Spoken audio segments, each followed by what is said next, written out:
рушди соҳаи кишоварзӣ имкон медиҳад ки барои ҷалби бештари аҳолии мамлакат бо шуғл ва ба ин восита таъмини фаровонии бозори истеъмолӣ бо маҳсулоти гуногуни ғизоноки ватанӣ ва дар маҷмӯъ барои фатҳи яке аз ҳадафҳои стратегии мамлакат таъмини амнияти озуқаворӣ мусоидат менамояд.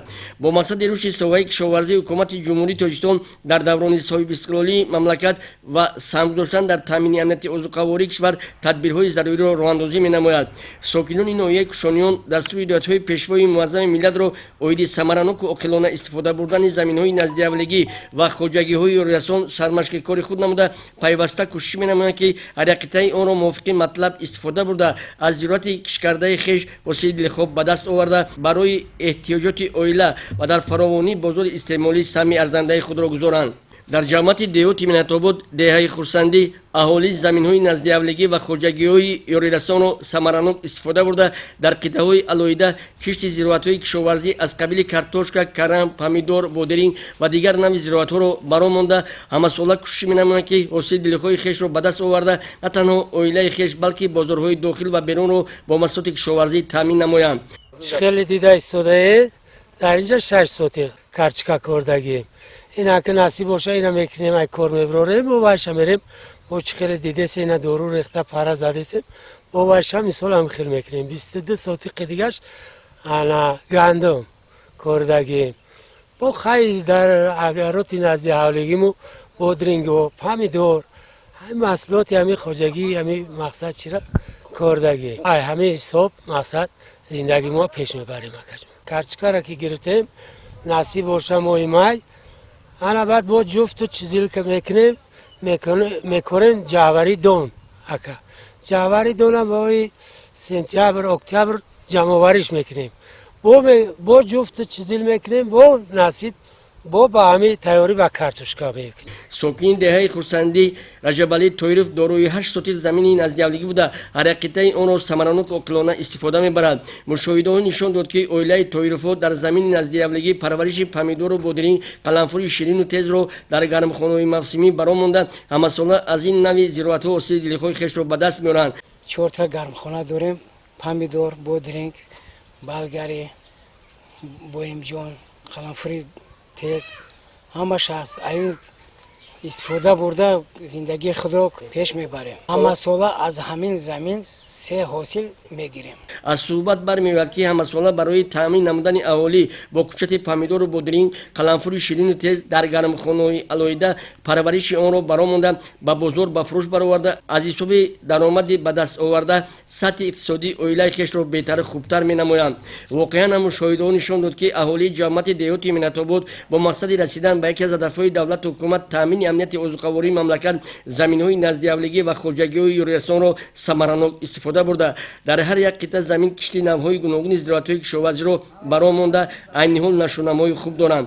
این اصول کار از منت صافدلانه ساکنان دیهات مذکور دلالت می‌دهد. اگر امروز هر یک اویله دیگرمانه رو به زمین بیارد و هر یک قطعه آن را ثمرانک عاقلانه استفاده برد می‌تواند حاصل بارنج پرورده خویش را به دست آورده نه تنها اویله خویش بلکه بازارهای داخل و بیرون را امکان دارد که با محصولات استفاده نموده خویش تامین نماید. اویله مذکور دارای 15 سوتک زمین نزدیاولیگی بوده. در این زمین‌ها پیاز، کرم، کارتوشکا، سیرپیاز کش نموده.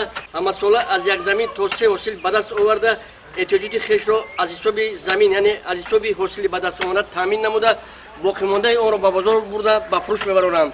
این از آن شهادت می‌دهد که اگر امروز هر یک اویله دلگرمانه رو به زمین بیارد و منت حلال کند در اون صورت میتواند که از دونه کشتهش حاصل دلخواه به دست بیارد. میرزایeva مایلونبی دارای 15 سوتیل زمین نزدیاولیگی بوده همه ساله در 3 گرمخانه پرورش پمیدور و بودرینگ را برآورده از این گرمخانه ها حاصل دلخواه به دست میارد. عین حال در این گرمخانه در نتیجه منت علانه اویله نشونمای پمیدور و بودرینگ بالا مشاهده گردیده هر یک نیول آن غرق حاصل میباشد. نیت دارند که تا آخرهای ماه اپریل حاصل آن را به دست بیارند.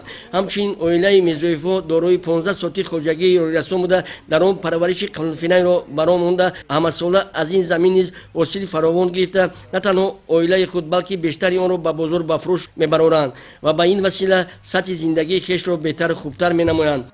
11 از 6 هکتار زمین یوریسانی در محل میباشد. ما با مردم مصلحت داده از دستان چی که دهقانی نقد بیاید همین زمین را 70-80% ба деҳқониҳои меваву ташкил додем.